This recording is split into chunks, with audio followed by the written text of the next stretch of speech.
Our honours programme, I think, is fairly typical of honours programmes for schools of this size. And that is, we ask our students to take a certain number of honours courses. In our case, it's a minimum of 5. We advocate more than 5 actually, but 5 is what we'll accept. And these courses are, generally speaking, offered in general education, that third of your programme that is covering all kinds of things, but that everybody has to do. And they're much smaller than regular courses. Now, courses at UE are small anyway, but honours courses generally have about 15 students in them.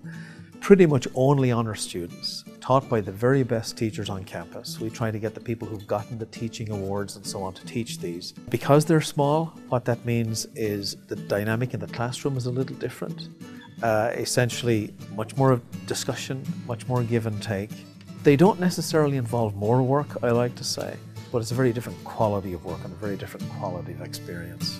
So that's generally the first kind of pillar of it. The other thing honours programs require, and ours certainly does, is we require a special relationship to independent research work.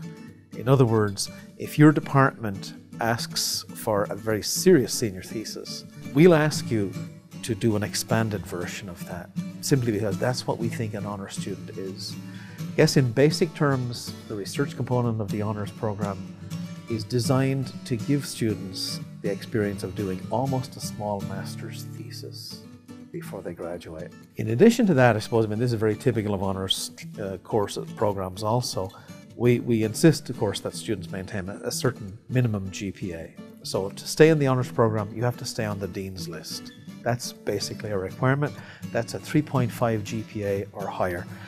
Most of our honours students get a lot higher than that, as a matter of fact. A typical honours student gets a 3.7, a 3.8, probably a lot of them actually a 3.9. So 3.5 is not a particularly, I think, off-putting requirement, but it's very important, I think, that the honours students distinguish themselves this way. We push them very hard to be getting at least a 3.75, to really be one of kind of the sorts of people we imagine that, that we're looking for, that we have, that we want to send out in the world.